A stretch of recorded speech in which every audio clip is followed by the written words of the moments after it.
Basically, where we are today is every available pot of money that it was known to the legislature, one-time monies, funds sitting out there in accounts that were unspent, or funds that are unnecessary for original obligations have been pulled up and placed into this budget to pay for expenditures in HB1. That gets us through this year, gives us the ability maybe to start thinking about how to deal with the problems for next year, but definitely kicks the can down the road to the 11-12 budget, where we know as we sit here this minute and we know as we contemplated the budget, we will be facing no less than a $2 billion shortfall in 11-12 with no available funds, and the only choice of making cuts or raising taxes to fill those deficits. And so it is what it is, and we'll deal with it.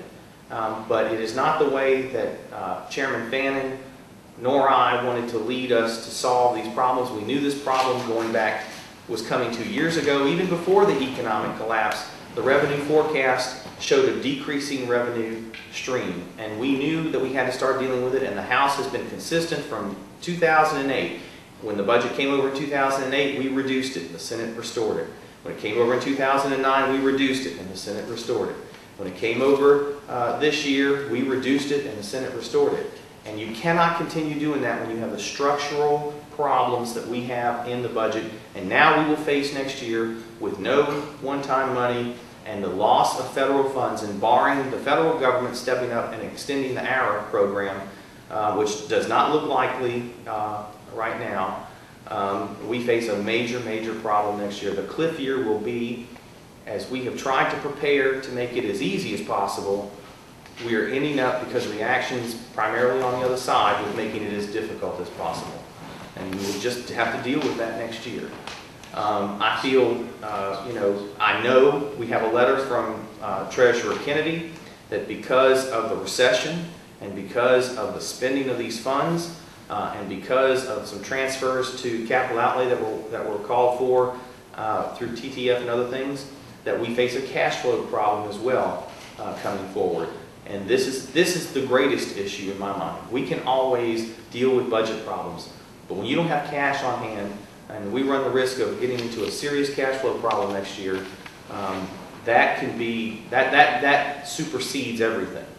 Because if you're not able to pay your bills, you start pushing them back, then you just continue to unwind financially, to the point where if we're not careful and if we don't deal with that between now and let's say the first of next fiscal year, meaning 11, we could be in crisis. And so we're going to have to monitor that very closely and make sure that we don't fall into the same trap that happened after the last great economic recession. The oil bust in the 80s led us to the same spot. And so I am not comfortable with where we are at all. I pledge to work with the governor and with the Senate to try to figure out how we go from here. But the budget situation is very dire, and I don't think anybody should think anything otherwise. And when you start talking about how we deal with it, it comes down to the simple argument of we're going to have to cut the budget, or we're going to have to raise taxes, or some combination. I am not for raising taxes. The governor has said point blank he's not for raising taxes. I think it's very difficult to raise taxes in the middle of a recession or in the middle of a recovery, and we have yet to even talk about the impact of the oil spill on the economic situation in this state and the tax revenues generated in this state. And so it is a very fluid time, it's a very concerning time, and we're just going to have to deal with it as best we can given where we are today.